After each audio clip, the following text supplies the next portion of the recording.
What's going on, guys? Welcome into today's show. We've got Mark Kohler joining me today, who is an attorney, tax strategist, CPA. He is an expert when it comes to finding ways to keep more money in your pocket. We talked a lot of different strategies. Mark dives in with passion on a lot of different topics.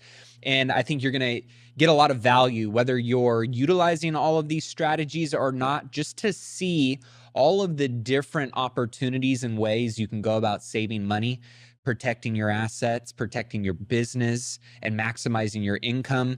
These are going to be some things that either are going to create some discussion and opportunities for you and your current CPA or tax strategist team, or it might give you some thoughts and ideas around how you may want to make some shifts and some changes. We talk about tax tactics for small business owners, top 3 legal must-knows, a lot of different real estate tax strategies. He really dives in on not only the self-directed IRA, but what he calls the mega IRA, backdoor strategies, things that many people just aren't utilizing to maximize how much money they keep in their pocket.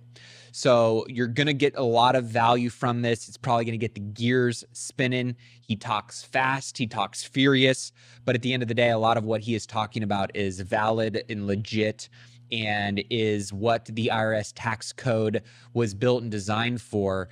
And unfortunately, so many people, the majority of people, are not taking advantage of these opportunities. So I hope you get some great value out of our discussion today. If you have follow-up questions or topics that you want us to dive into further, don't forget to text me at 844-447-1555. Without further ado, let's dig into today's episode with Mark Kohler.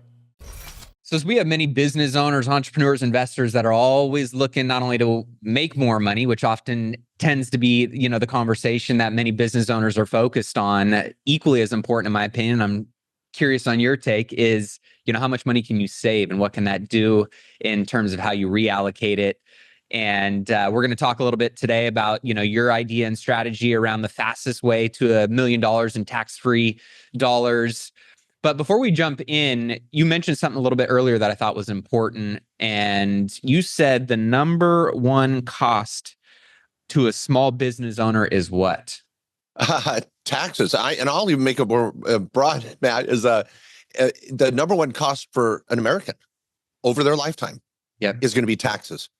When you took into account federal tax, state tax, unless you're in one of those 9 tax-free states, property tax, sales tax, people, this is the number one cost in your life. And you got to captain your ship. We got to talk about it. And I know it sounds miserable or boring or whatever, but my message has been to keep it simple, interesting, practical, action-oriented on what you can take, steps you can take right now to save.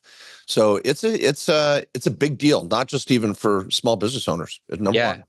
Absolutely. And obviously most people just don't make it their business to learn about it. And yet one of my early mentors, who was a very wealthy guy, said as much as learning the revenue and income building game is important, equally, if not more important, is the tax game. And so for those that don't understand kind of the overall game of taxes, where do you start them? Where do you point them to begin this conversation? Well, the first thing I want people to know is it's easier to save money than make money. I know it is frustrating for me. A lot of my clients will run off to a Tony Robbins event or wherever and get rah, and I'm going to come back and make money. I'm like, we could save as much as, it just cost you to go if you just employ this strategy or that strategy. And so it's not as sexy sometimes. And, but there are so many things you can do to save money and taxes that are much easier than going out and trying to get someone to buy your product or your service or create a profitable investment. Yeah. So if you go into that mindset that to be a millionaire, it's easier to save money than to make money. And whether you bring in more from the top or have less go out on the bottom, it's the same damn path. If you want to get to $1 million, it's either bring in more or spend less. It's one of the two. And so if I can spend less on taxes. And then the second thing, Matt, is that people think, well, it is just what it is. I'm going to meet with my accountant. I'm going to give him my crap. And then my tax return is what it is. And I don't know, my accountant's good. My dad gave him to me, or I met this accountant. He says he's great. And Oh, that's it? You're just going to put your whole, you hitch your wagon to this horse and hope that you're going to get there. That's your plan.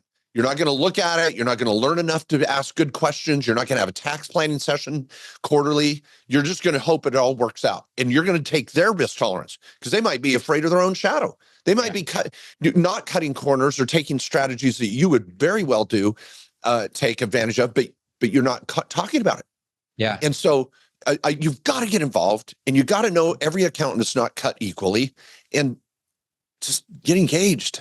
Yeah. Well, and speaking of engagement, I think one of the first things is understanding what to ask, right? The power and the quality of the questions dictate the answers that you're going to get and the clarity that you're going to gain from those things. And like you said, this is a topic that's not sexy. It wasn't sexy when I first started learning about it. And yet it became very sexy to me when I saw the power behind it.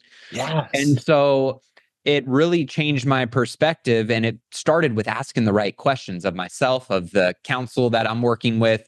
So what are some of those questions maybe to start out for somebody that is looking at changing a CPA or is already working with one, but maybe they're not very happy with that individual? What are some of the basics that they should be asking that should either give them the confidence to continue on and move forward, or might be some red flags that they should be aware of?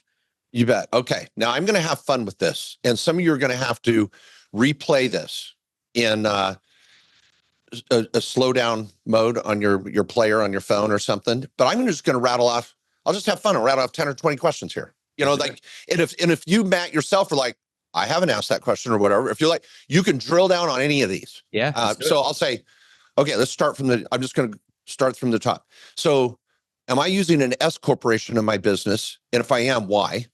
What's my payroll level in my S Corp? What should it be? Do I understand what my payroll level should be? What is reasonable comp? Are my kids on payroll? I have kids under age 18. Shouldn't they be on payroll? And really, should I be issuing them a W-2, a 1099?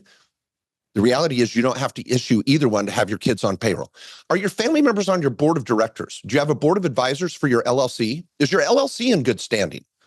What is a BOI report? Why is it due by December 31st, or penalties that we've never seen before on this planet? What is a BOI report? Am I taking the home office deduction? I should be. Every small business owner should be. Am I doing actual deductions for my auto or mileage? Which one is better for my truck or my car?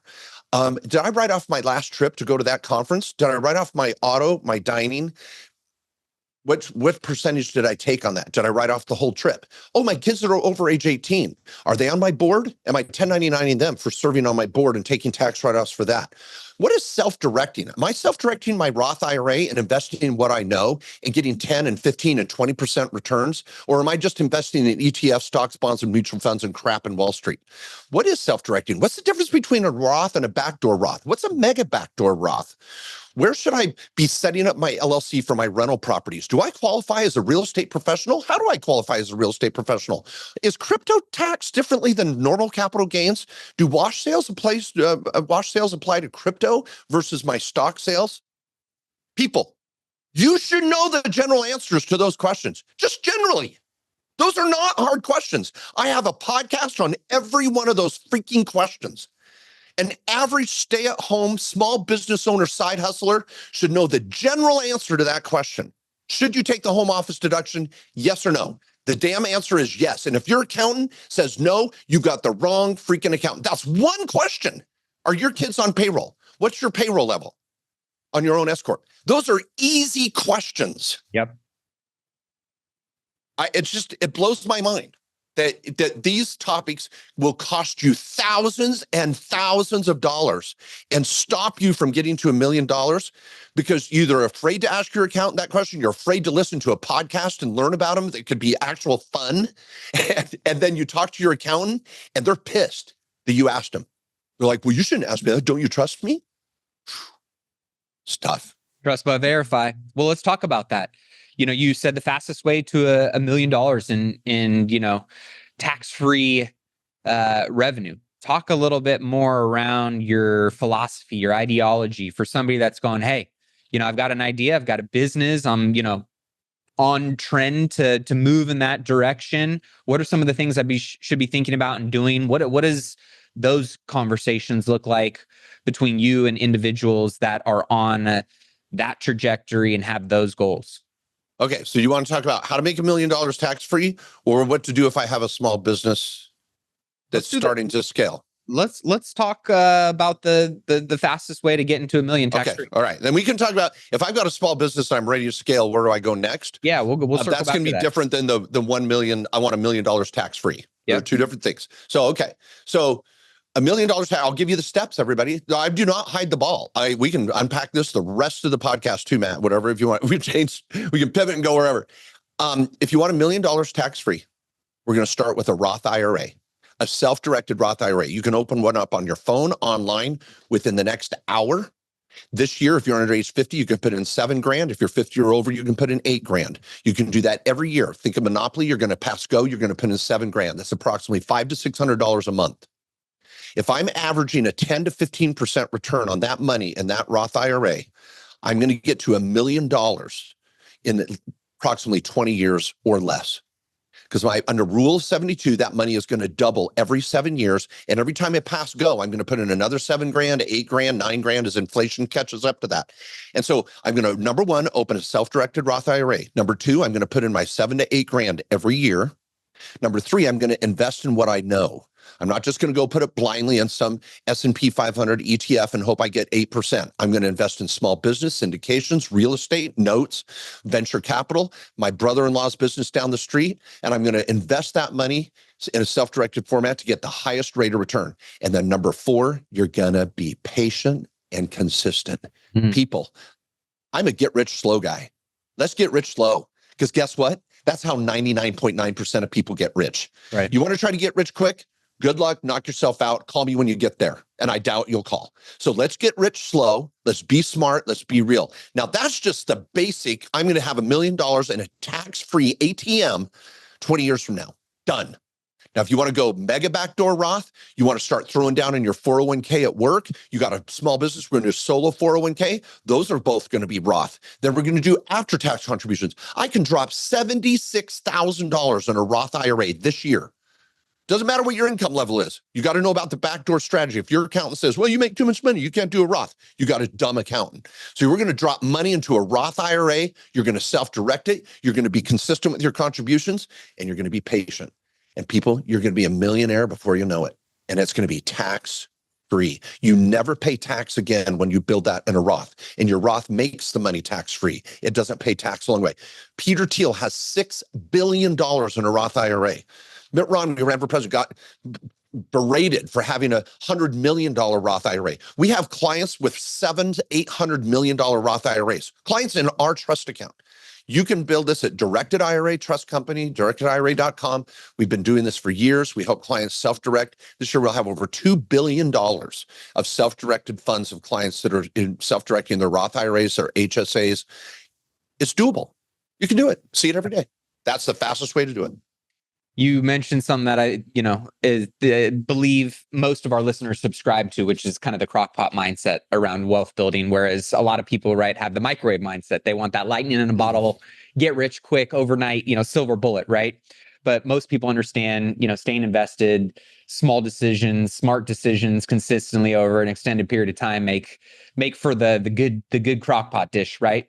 You mentioned something that I thought was really important, though, that, not a lot of people, I don't hear too many people talking about the backdoor strategies around the mega Roth and some of these other things. Can you expand on that a little bit for those that are going, hey, I'm doing my self-directed, I'm capped out every year. What do you mean I can invest more than that? Okay, so this is a great question. So first of all, everyone, please know, let's start with some basics. An IRA or a 401k, traditional IRA or traditional 401k, like many of you are familiar with, you put money in, you get a tax deduction. You don't pay tax and it grows. You buy stock, you sell it, you don't pay tax. You buy Bitcoin and sell it, you don't pay tax. And then someday when you pull it out, you'll pay tax. With a Roth IRA, a Roth 401k, you pay tax first. You don't get a deduction. You just put the money in and you never pay tax again. You can invest in anything you want and it grows tax free. And when you pull it out, it comes out tax free. And so we want to build that account, let it grow, let it grow. And you're still going to be doing investments in your own name, still going to be building your wealth. I want you driving a nice car, living in a nice house, whatever you want. But this is going to be this other pot of gold that's going to be there in the future when you don't want to work your ass off. That's going to be that Roth account. Okay. Now, one of the rules is if you want to put money in a Roth, on the face of it, it says if you make too much money, you can't put money in a Roth. And that's where a lot of financial advisors and accountants stop because they're like, oh, you make more than 150 grand, you can't put money in a Roth. Well, there's a backdoor strategy that's been around for 25 years, but the average accountant that doesn't, seriously, the average accountant, I teach this to, their lights go off. They don't learn this in school. They didn't know that you can put money in a traditional IRA and on day two, convert it to a Roth at any income level. It's called the backdoor method. So I put money in a traditional, don't get a write-off because I made too much money. Convert it to Roth, don't pay any tax on the conversion because I didn't get a write-off in the first place. And I end up with a Roth. That's called the backdoor Roth. Everybody wants to be in the party. We're just going to go to the back door and get into the party. So that's the backdoor Roth IRA. Now this year it's $7,000 if you're under 50, $8,000 if you're 50 or older.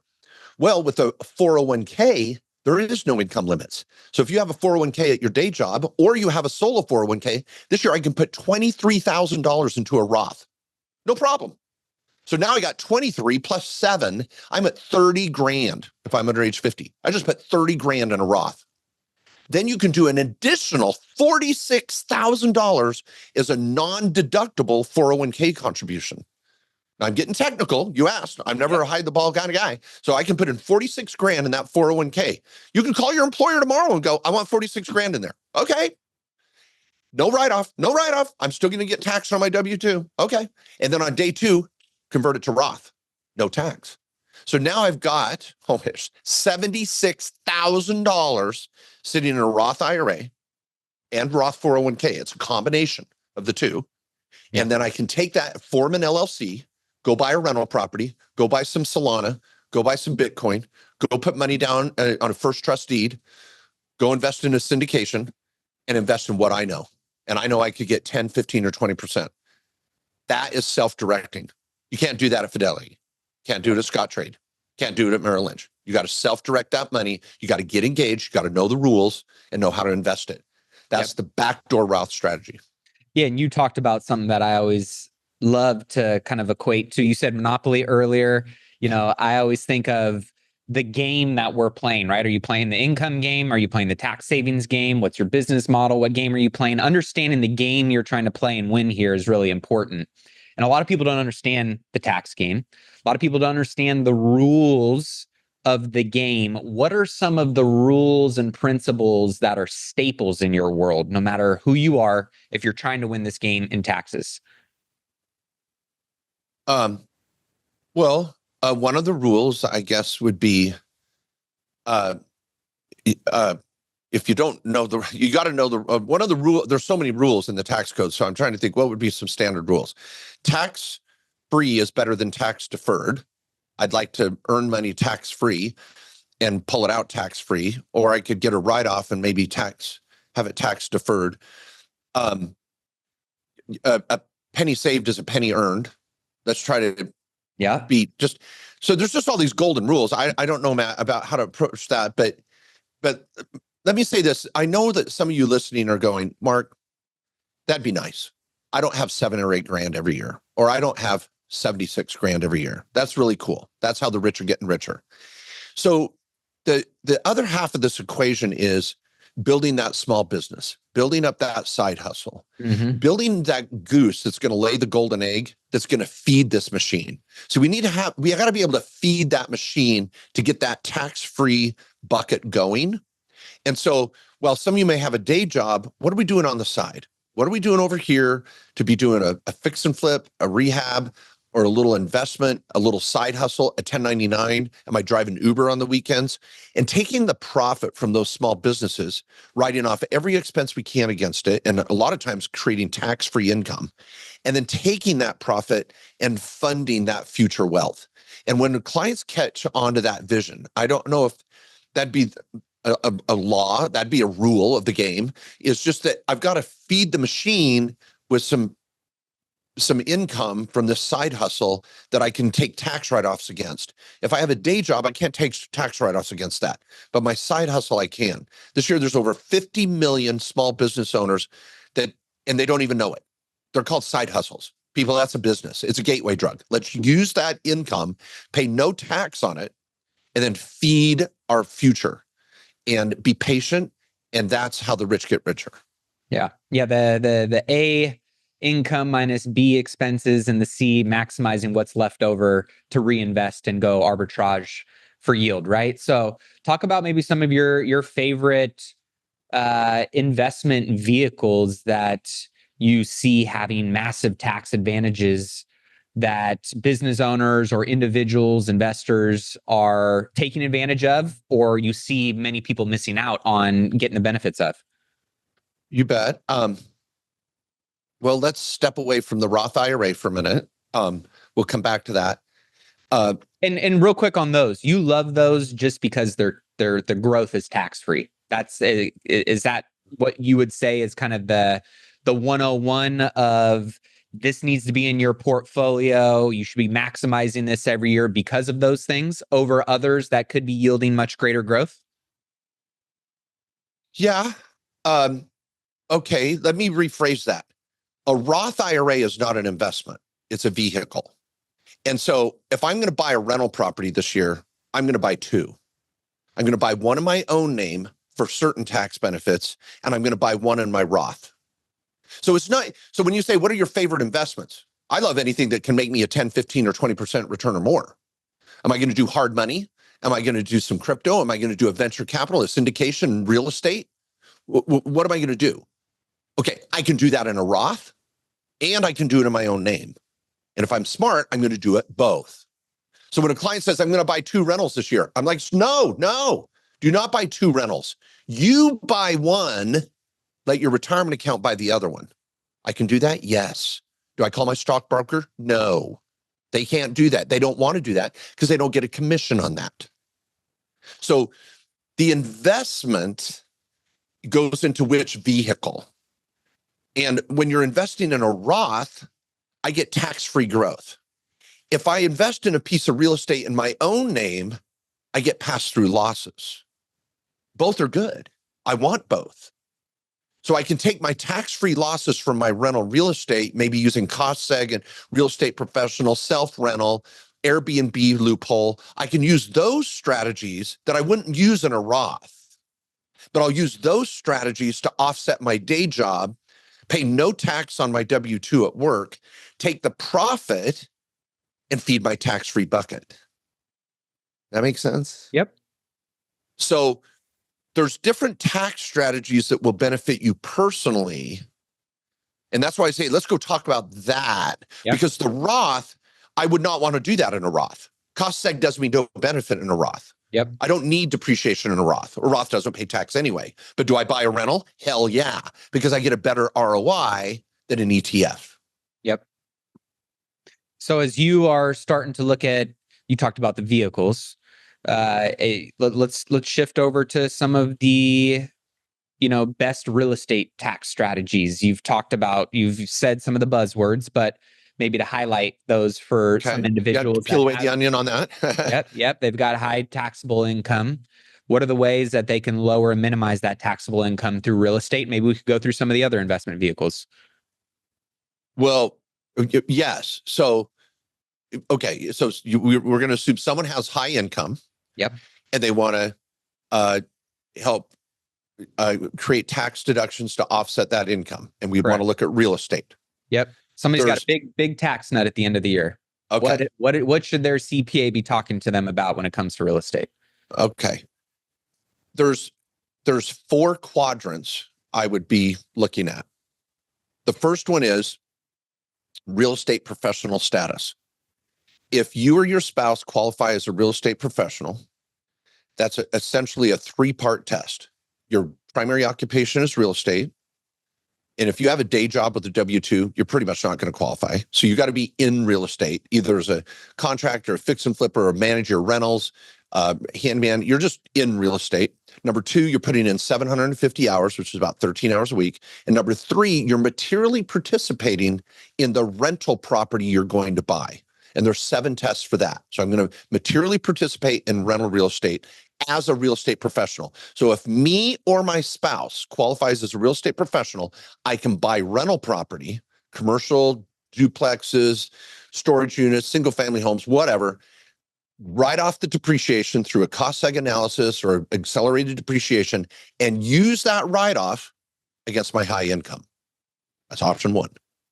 Now, if you're not a real estate professional, that's off the table. Don't think it's going to work. You can't check the box if you're not a real estate professional or your spouse. Option two, which I love, is the -4 election, which is the self-rental. One of the best rental properties you can buy is the one you're going to rent to yourself. Whenever I talk to a business owner and they go, well, I don't know about rental real estate or whatever, I go, where's your office right now? I talk to you, Matt. I go, where's your office?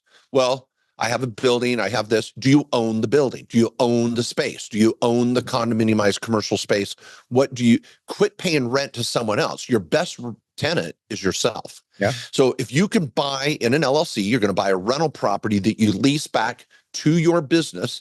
And there's some rules there. You got to have common ownership and what substantially the rental is supporting your business, yada, yada. It's called a -4 strategy. That you don't have to be a real estate professional. So I can cost seg that warehouse or that commercial space that you're leasing back to yourself, and I can take pass-through depreciation and write off your other income from your small business or your day job because you have a rental that's renting back to your business. It's option two. The next quadrant would be the short-term rental strategy, which is another loophole. In the short-term rental strategy, if I can meet an average stay of less than 7 days, I put in 100 hours of service managing that rental more than anyone else once I acquire it, and I qualify as a short-term rental and materially participate.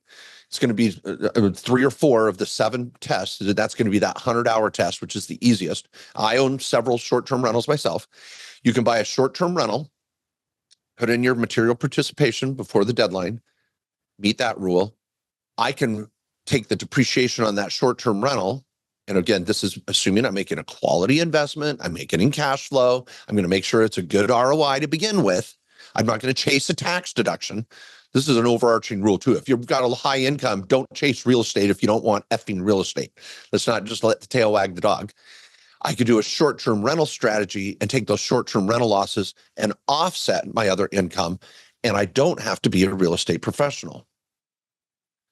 Now, the fourth quadrant, which hopefully your CPA or your tax advisor would talk to you about, and by the way, I have a network of tax advisors. I'll give you a link here if you want, of tax advisors that all speak Mark Kohler. They got to be certified by me. They train with me every week, or they can't be referred by me.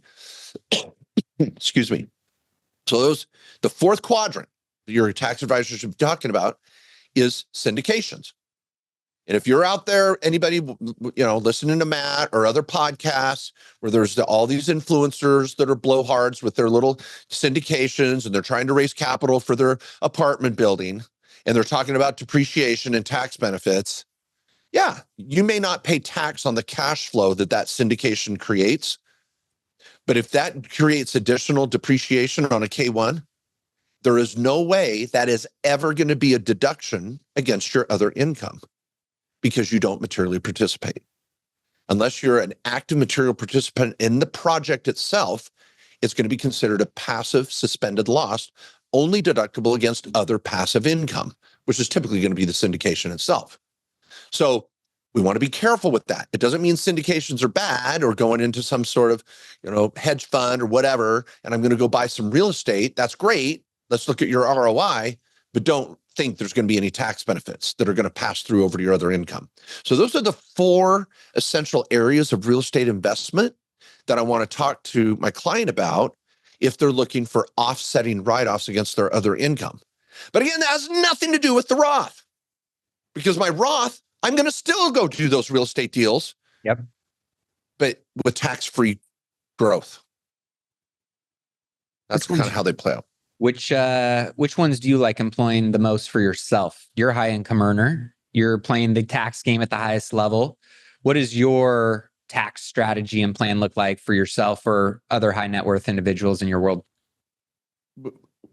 With the real estate? Yep. Okay.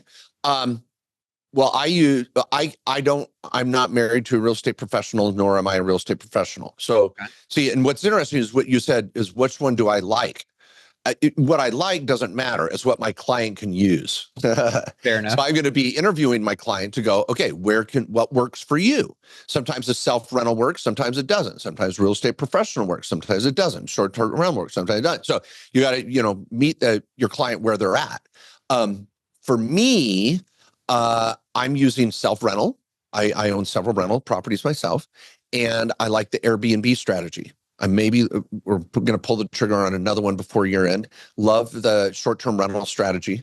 There's a game to it. I love Daniel Rustine. You ought to have him on your show. He's great, Matt. He's the #1 author on short-term rental strategies. And, yeah, I went to college with Danny. You know Danny Rusty? Yeah, we were in the same fraternity in UC Santa Barbara. You're kidding. Have you talked to him lately?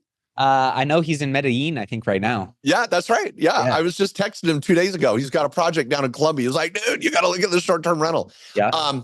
He knows the stuff. Yep. He really does. Yep. And excuse me. And so anybody that's looking at doing short-term rentals, it's an art. You just can't go buy a short-term rental and think it's magic. And so I love Danny's program and his books. It's kind of a little side project for me because I like to game the system, and it's fun playing the Airbnb game. Yep. I'd rather do that than play, some video game. I'd like to play with my rental on Airbnb and tweak it. But anyway, so I like the short-term rental strategy, like the self-rental strategy. It works for me. But again, everybody's going to have a different equation. Yep.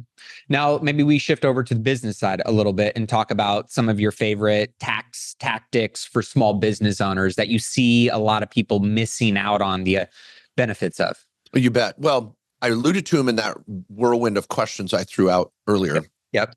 Some of the top 5 would be, do you have a board of advisors, a board of directors of your LLC or S corporation? 9 out of 10 business owners don't. Yep. Their lawyer missed it. Their accountant missed it. You've got to have a board of advisors or board of directors. It allows you to write off more of your travel, your dining, and auto. It unlocks a lot of those. And it's going to number 2 strategy is if you have family members. If you have children under age 18, over age 18, the best way we're going to write their expenses off and any money you give them to support them or help them is going to be through the board of advisors or board of directors. I want kids on payroll as young as 5 or 6 years old. And if you're helping your kid that's 27 years old in graduate school, we're going to get that a write-off for that too. So there's strategies there. Third, we're going to be writing off home office in the most strategic manner. Number 4, auto. Auto is a huge write-off. 5, travel. Every time you take a trip, we need to be finding a business purpose. There's many ways to do that. Number 6, we got to talk about medical. A lot of small business owners miss the boat. I love the health saving account, the health reimbursement arrangement, the flexible spending account, the use it or lose it plan. That's a corporate account. Some of you might have one, or your spouse might have a flexible spending account. That's great. Use it, don't lose it. But the small business owner is going to have to employ either the HSA or HRA or a combination of the two. I've written countless articles and I have podcasts on those. I love the health savings account. It's a huge strategy. And you can invest your health savings account. My health savings account owns a rental property. So and that's paying for my healthcare. So very powerful. The equipment, supplies, having accountable plans for all of the equipment you may buy, or computers or cameras or softwares. And so many people have an online presence and don't take advantage of I'm looking around my studio here between tripods and chairs and tables and computers and desks, and every little thing you might buy at Staples to Home Depot to Best Buy needs to be a write-off, and people just need to think outside of the box. And if your accountant is reining you in, you may have the wrong accountant. You've got to be creative. It's okay to push the envelope. Let's find a business purpose for everything you buy. Yep. The S Corp. Oh, I can't say that enough. If you have ordinary income, you've over 50 grand a year, you've got to be an S corporation. And that's an LLC taxed as an S, or a PC and Inc. or a PLLC taxed as a S Corp. You got to file your 2553, be on top of your quarterly payroll.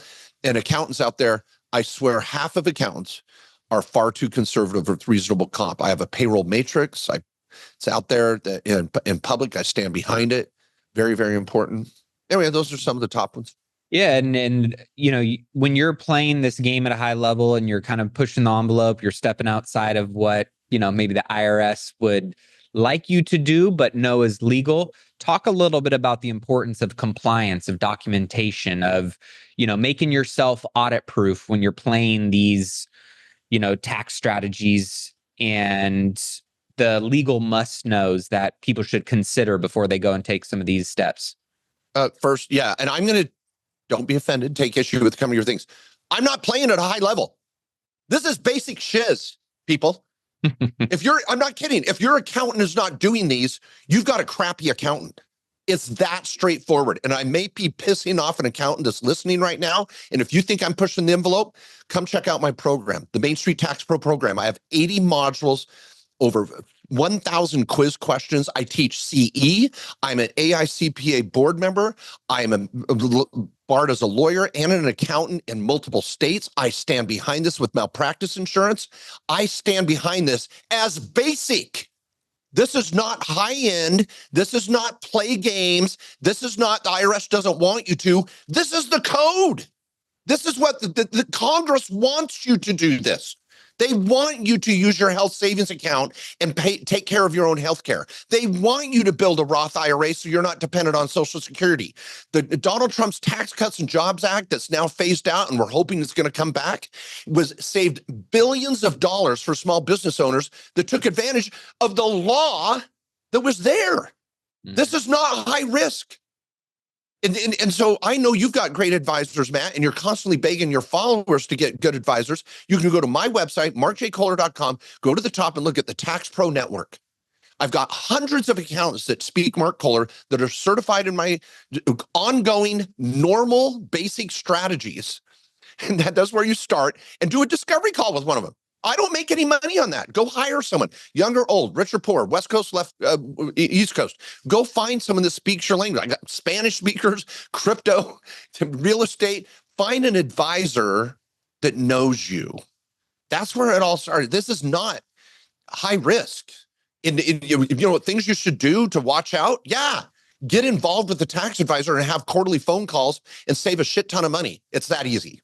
Yeah. Well, and that's probably a perfect place for those that want to know more about how to have some of these conversations, make a switch, check out more of your content, because you got a lot of great free content out there as well. What's the best place for them to find you, your advisors, and more information on all of these strategies?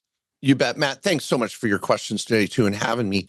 I've already mentioned some of my website is a great place to start, markjkohler.com. If you're looking for an advisor, there's links to my law firm there, kkoslawyers.com. We help clients every day around the country build their plan affordably and build a trifecta with a tax strategy plan for you for under a couple grand. We do not have these big retainers, big city law firm prices. You can open up a Roth account at directedira.com right now. My podcast is the Main Street Business Podcast now with over 4 million downloads. My YouTube channel has 15 million downloads just this last year alone. So just go over to YouTube and type Mark J. Kohler and subscribe. I'm going to be going live this afternoon. What am I talking about on the live today?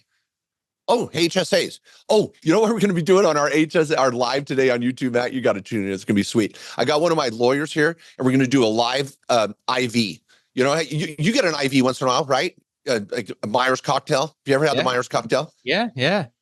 Those are tax deductible. Oh my. And your HSA. So we're going to be talking about the health savings account. Put your money in, do your IV once a month, tax deduction. And so we're going to be doing that on the live. And we're going to, if you're squeamish people with a needle, we're not going to show the needle on the camera, but I'm going to have one of my tax lawyers here and we're going to be breaking it down. But I want to make this enjoyable. Yeah. This does not have to be painful, people.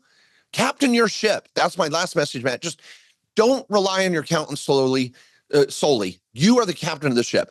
If your accountant can't answer basic questions of topics we covered today, you got the wrong accountant. Just upgrade. You want to make $1 million? Get a good accountant. Well, I love that you're making it fun. I love that you're keeping it simple and obviously very educational. Mark, thank you so much for coming on the show today. Thanks so much, Matt. Appreciate it.